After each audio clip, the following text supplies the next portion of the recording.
बिस्मिल्लाहिर्रहमानिर्रहीम। अस्सलामुअलैकुम दोस्तों। किसी गांव में 7 औरतें एक जगह रहती थी। सारा दिन चरखा काटा करती।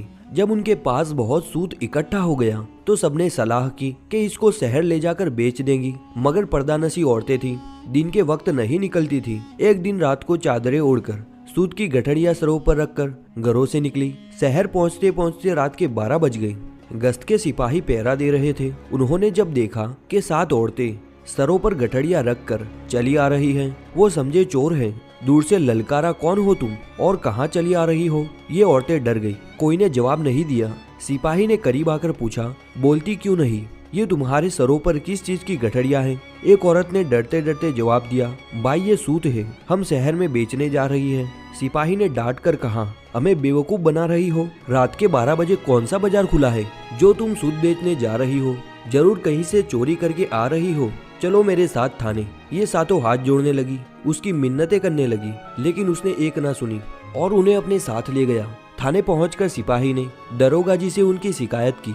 वो उस वक्त सो रहे थे। नींद में उन्होंने कह दिया कि हवालात में बंद कर दो। इन सबको एक कोठरी में बंद कर दिया गया, जिसमें सिर्फ एक खिड़की थी जो बरामदे में खुलती थी। खिड़की के सामने दरोगा जी का पलंग लगा हुआ था, जहाँ वो सो रहा था। वो सातों कोठरी में बंद होकर पहले अपनी किस्मत पर रोई, फिर जब दिल हल्का हो गया तो बातें करने लगी। एक ने कहा, रात कैसे गुजरेगी, कोई किस्सा या कहानी शुरू करो। दूसरी ने कहा, आप बीती सुनोगी या चक बीती? तीसरी ने कहा, बहन आप बीती सुनाओ। पहली ने अपनी कहानी इस तरह सुनाई, मैं एक चपड़ासी की बीवी थी। घर में ना कोई सास थी ना कोई ननन। दोनों मियाँ बीवी सुकून से रह रहे थे। मियाँ के पास जितना भी रुपया था उसका उसने मुझे सोना बनवा दिया था और कहा था कि अपना जेवर एहतियात से रखना, नौकरी का कोई भरोसा नहीं। हाकिम बहुत बदमिजाज है, हमेशा मुझसे नाखुश रहता है। अगर नौकरी चली गई तो जेवर बेचकर दुकान बनाऊंगा।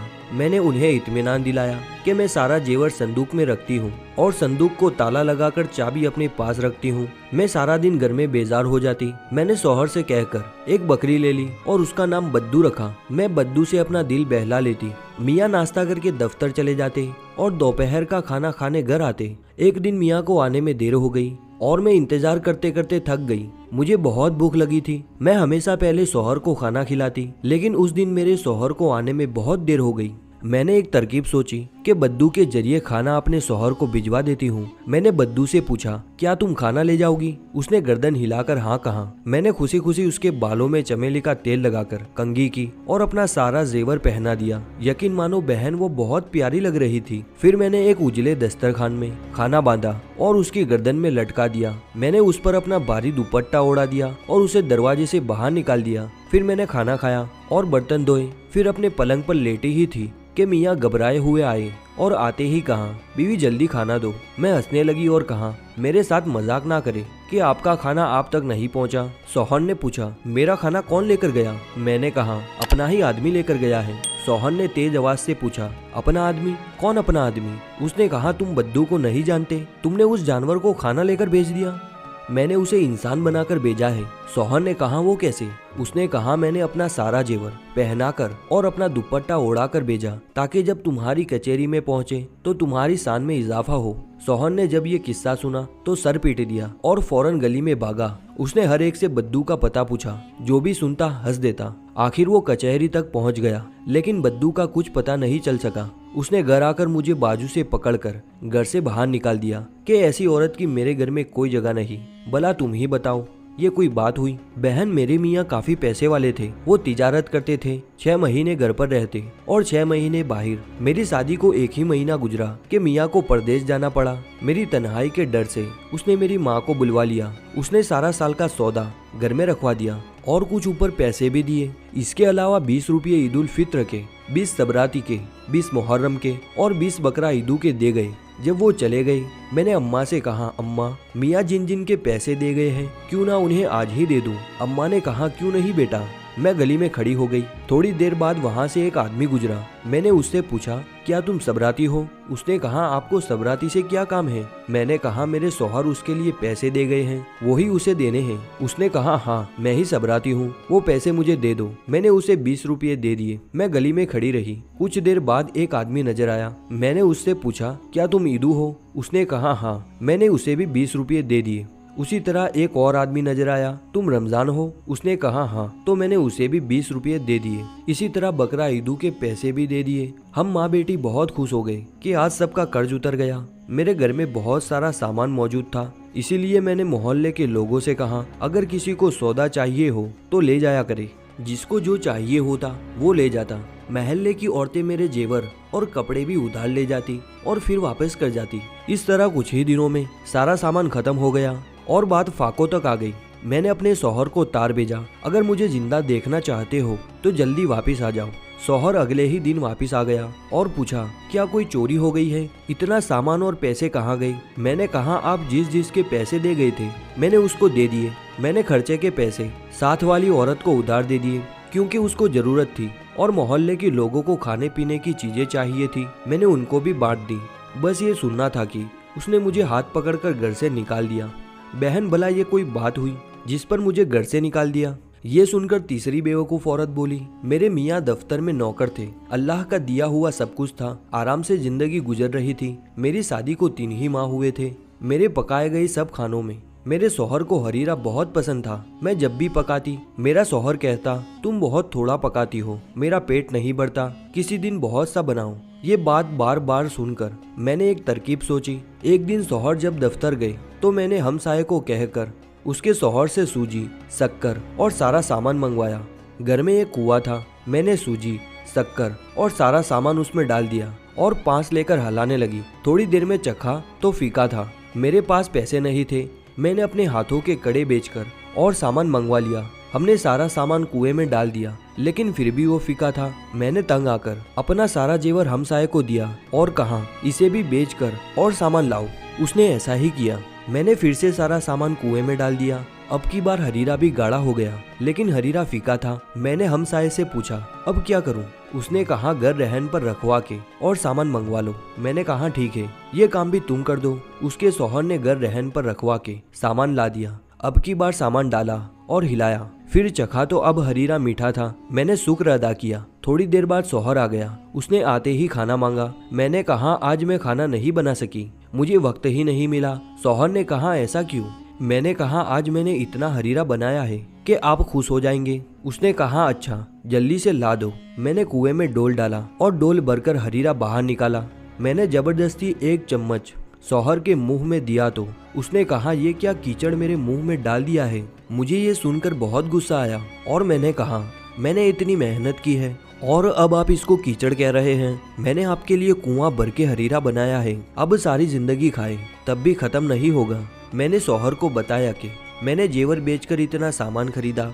शौहर हैरान होकर पूछने लगा क्या जेवर बेच दिया? मैंने कहा हाँ, इससे भी काम नहीं चला तो मैंने घर को रहन पर रख कर सामान ले लिया। ये सुनकर शौहर गुस्से में आ गया और मुझे हाथ पकड़कर घर से बाहर निकाल दिया कि ऐसी औरत की मेरे घर में कोई जगह नहीं। भला तुम ही बताओ इसमें मेरा क्या कसूर? ये सुनकर चौथी औरत बोली बहन मेरे शौहर सौदागर थे, गोदाम सामान से भरे रहते थे, ग्राहक सामान लेने आते और कभी शौहर भी बाहर जाते। जेवर कपड़ों की कमी नहीं थी लेकिन मेरी आदत थी कि 15-15 दिन में कंघी नहीं करती थी, ना ही कपड़े बदलती थी। शौहर जब भी घर आते यही कहते ना तुम खुद साफ रहती हो ना ही घर को साफ रखती हो, तुमसे साफ तो घर की लौंडियां रहती हैं, घर को साफ करवा दिया करो और खुद भी साफ रहा करो। ये सुनकर मैं तंग आ गई थी। एक दफा शौहर किसी काम से 2 दिन के लिए बाहर गई तो मैंने गोदाम खोलकर चूने की बोरियां बाहर निकलवाई और पानी में घोलकर पूरे घर में सफेदी कर दी। लौंडियों ने मना किया तो मैंने उन्हें भी डांट दिया। फिर जाफरान निकलवा कर घर की दीवारों पर उसके पौधे लगवाए। फिर मैंने एक बाल्टी में बहुत सारा इत्र मिलाया और नाही अपना सारा जेवर पहना और तैयार होकर बैठ गई। शाम से पहले शौहर घर में दाखिल हुए तो सबसे पहले यही पूछा क्या कोई इत्र की बोतलें टूट गई? आज तो बहुत खुशबू आ रही है। शौहर इतनी जल्दी में था कि उसने घर की किसी चीज पर गौर नहीं किया और सीधा कमरे में आए। मैं तैयार होकर बैठी थी। शौहर ये देखकर पहले हंसने लगे, फिर कहने लगे गोदाम की चाबी दो। मैंने कहा गोदाम में क्या रखा है? उसने कहा सामान। मैंने कहा घर तो देखे। शौहर ने घर की दीवारों को देखा तो बोला वाह, 2 दिन में तुमने सारे घर में सफेदी करवा दी। ठीक है, जल्दी से चाबी दो, बाहर ग्राहक खड़े हैं। मैंने कहा गोदाम में क्या रखा है? शौहर ने कहा सामान। मैंने कहा वहाँ कुछ भी नहीं है। शौहर ने परेशानी से पूछा क्या हुआ, चोरी हो गई है क्या?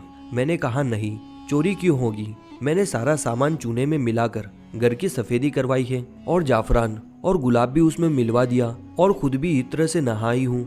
आप ही तो हमेशा शिकायत करते थे। ये सुनकर पहले तो सोहन ने अपना सर पीट लिया और फिर मुझे घर से निकाल दिया। ये सुनकर पांचवी औरत बोली, मेरी शादी को अभी 1 ही महीना हुआ था कि शौहर को परदेश जाना पड़ा। मुझे अपने मियाँ से बहुत मोहब्बत थी। मैं उनसे 8 दिन की दूरी भी बर्दाश्त नहीं कर सकती थी। शौहर के जाने से बहुत दिन पहले मैंने रोना शुरू कर दिया। शौहर ने मुझे यकीन दिलाया मैं जल्दी वापस आऊंगा। मैंने उससे पूछा कि ये बता दे कि आप कहाँ जा रहे हैं। उसने कहा मैं बहुत दूर जा रहा हूँ, रास्ते में दरिया आता है और कश्ती के जरिए दूसरी तरफ जाते हैं। मैं चुप हो गई। शौहर चला गया। रात किसी तरह गुजर गई, लेकिन जब दिन हुआ तो मेरा दिल ना लगा। मैंने लौंडी से कहा मुझे मेरे शौहर के पास ले जाओ। लौंडी ने कहा मैं कैसे ले जाऊं, रास्ते में दरिया आता है और फिर कश्ती के जरिए जाते हैं। मैंने उससे कहा क्यों ना घर में दरिया बना ले। वो खुश हो गई। हमने मजदूरों को बुलवाकर घर की खिड़कियों और रोशनदान बंद करवा दिए। फिर जेवर बेचकर घर में पानी डलवाना शुरू किया। सारे पैसे और जेवर बिक गया, लेकिन पानी ऊपर न आया। मैंने मोहल्ले के लोगों से कहा कोई मेरा घर खरीद ले और मुझे इसमें पानी डलवा दे। कोई शख्स ना माना। आखिर एक ऐसा आदमी मिला जिसने यकीन दिलाया कि वो मुझे पानी डलवा देगा। उसने पानी डलवाना शुरू कर दिया और कुछ ही देर में पानी बहुत ऊंचा आ गया। लौंडी ने पहले ही 2 घड़े अलग कर दिए थे। हम इन घड़ों पर बैठकर पानी में उतर गई और सफर शुरू कर दिया। इस तरह हमने कई घंटों सफर जारी रखा। जब शाम होने लगी तो मैंने लौंडी से कहा तो अगर बीच रास्ते में रात हो गई तो हम क्या करेंगे। लौंडी ने कहा हम अपने घर की छत पर बैठ जाएंगे और मैं हमसाये से खाना ले आऊंगी। मैंने कहा पागल, अब यहाँ कहाँ से घर आ गया। लौंडी कहने लगी अरे आप रात की फिक्र ना करें, देखे हम तो यहाँ तक पहुँच भी गए। ये सुनकर मैंने सामने देखा तो मियाँ छत पर खड़े थे। मैंने उनसे कहा आप हमें छोड़कर कहाँ चले गए थे। तो हम खुद आ गए, चले अब हमें जल्दी से निकाले। सोहन ने कहा पागल औरतों, ये तुम लोगों ने घर का क्या हाल बना रखा है। सारा मोहल्ला हंस रहा है। मैं तो कुछ जरूरी कागज भूल गया था, वो ही लेने आया। उसने बड़े गुस्से से बाहर निकाला। लौंडी को तो बहुत मारा, मुझे घर से निकाल दिया। अब बताओ ये भी कोई वजह थी घर से निकालने की। अब छठी औरत अपना किस्सा सुनाने लगी। मेरी शादी को 1 माह गुजरा कि रमजान शरीफ शुरू हो गए। सास और नंदे अपने घर चली गई। मैं बहुत खुश थी। मेरा शौहर अपने ऑफिस था। घर में किसी चीज की कमी ना थी। रमजान अभी चल रहे थे। शौहर कहने लगा बेगम मैंने बहुत से लोगों के यहाँ इफ्तारी की है। अब मैं चाहता हूँ कि आखिरी रोजे वाले दिन को दावत रख दूं। मैंने कहा क्यों नहीं।